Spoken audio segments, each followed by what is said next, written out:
Hello, my lovely plant eaters.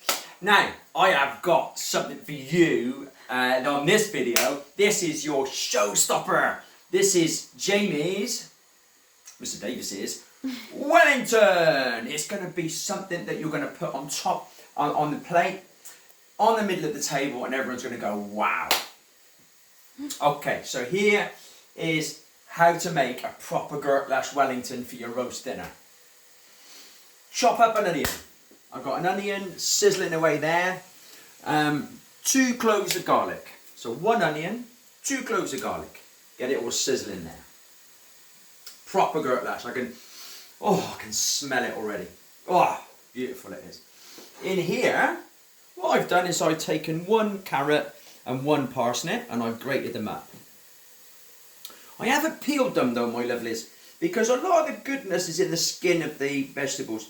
I washed them, of course I did, but I didn't peel them, okay? So I'd advise you to do the same thing to get all that goodness and nutrients. So pop that into the pan.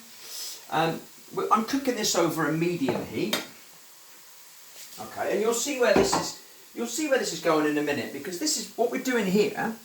Is we're doing the filling for our Wellington. Our Wellington's going to be flaky pastry with a beautiful filling in the middle. Okay, just going to lean over the camera to get my wooden spoon, give that a nice big stir. And at the moment, the only flavouring I've got is garlic. So let's have a bit more flavouring. I'm going to use soy sauce. I love it. Okay, and I don't think you can have too much of it, so I'm going to splat that on. I'm not really sure how much I'm using. I'm just getting it all splatted on, really. What about, oh, hang on, what we got here? Mixed herbs, yeah, stick that in. It doesn't really matter what flavourings you use. You can use paprika if you want, a bit of chilli. You can kind of freestyle it. Oh, and another thing I'd like you to be aware of, my lovely plant eating friends, is that I don't use oil when I'm cooking these onions. I just use water.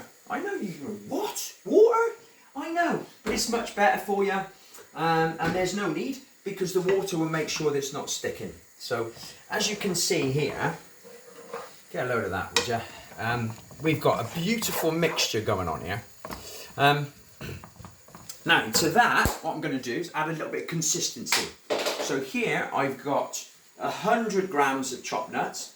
Any nuts that you want to use, just chop them up. Don't stick them in the blender though, because then you'll just get a powder. What I did is I just chopped them up using the knife, okay? Make sure you're using the knife like that, my lovelies, so you're not hurting yourself. So that, bung that in. It doesn't matter what vegetables you use. You can use courgette, you can use leeks, you can use, doesn't really matter. This is what the beauty of the recipe. And then to that, I'm going to add some red lentils. Now, you can use a tin of lentils.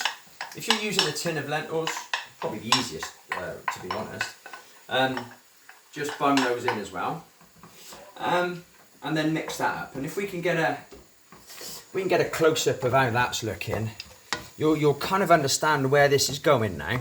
Okay, I've got a lovely consistency in my mixture here. Okay, and that's going to be the stuffing that goes inside my Wellington. I know what you're thinking now. You're thinking, hang on a minute, how am I going to make pastry? Well, my beautifuls, you don't need to make pastry. Of course you don't. I'm going to use any kind of puff pastry. You can get that from any supermarket. Now what I've done with my roll of puff pastry is I've popped it in the freezer. The reason I've done that is because I'm going to transfer my warm mixture here onto the pastry, and it kind of melts it. What you will need to do is just when that's nicely cooked, doesn't take long to cook, 5-10 minutes in the pan, just keep stirring it. That's ready now. What I would do if you're not doing a video, just leave it for 10-15 minutes, okay, so that the mixture cools down. And then what you're going to do is you're going to unroll your sheet of pastry. Here's my sheet of pastry here. And then you're going to feel it's important that you do this properly, okay? So this is the careful one where you need to be watching. So I'm going to pour the mixture into the middle of my rectangle of pastry, okay? Notice that I'm leaving a little bit, well, I'm leaving quite a bit of space either side, okay? Now even that up so it's evenly distributed. I'm leaving probably about 10 centimeters each side because I'm going to wrap that up, well, like a Christmas present. That's what I'm going to do in a minute. So it's a Christmas thing. It doesn't have to be a Christmas thing, but we're wrapping it up like a Christmas present. So it kind of reminds me of Christmas when I wrap it up. Okay. I'm hoping my pastry's going to be all right because I've just frozen it, but still, never mind. So this is what I do first of all. Okay. You take it over and over onto the other side. Okay. And usually when it's not frozen like mine is, that'll stay quite easily. Mine's gonna need a little bit of oat milk there just to kind of make that seal. Okay, you might not have to do that, my beautifuls. And then I'm gonna look at the end there. Look, I just fold it like a Christmas present, don't I? Yeah, can you see that?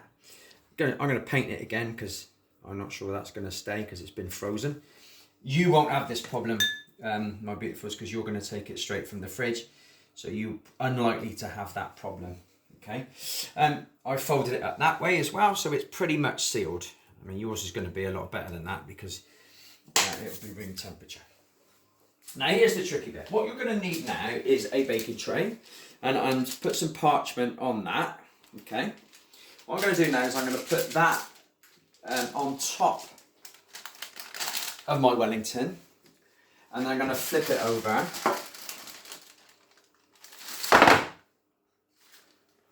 and then there it goes. It should look something like that when you flipped it over. As you can see, because my mixture was quite hot, it's broken through the pastry, which is why it's important for you people to leave your mixture. Then what I'm going to do, I'm going to slit the top of the Wellington a few times. Okay, and then I'm going to paint the Wellington with some plant milk. Okay, you can use oat milk, you can use soya milk, almond milk, doesn't really matter. Or if you're lactose tolerant and you're a baby cow, you could use cow's milk. And then that is it done. I'm going to put that in the oven for 25 minutes at 170 degrees. When that comes out, it'll be beautifully brown and puffed up.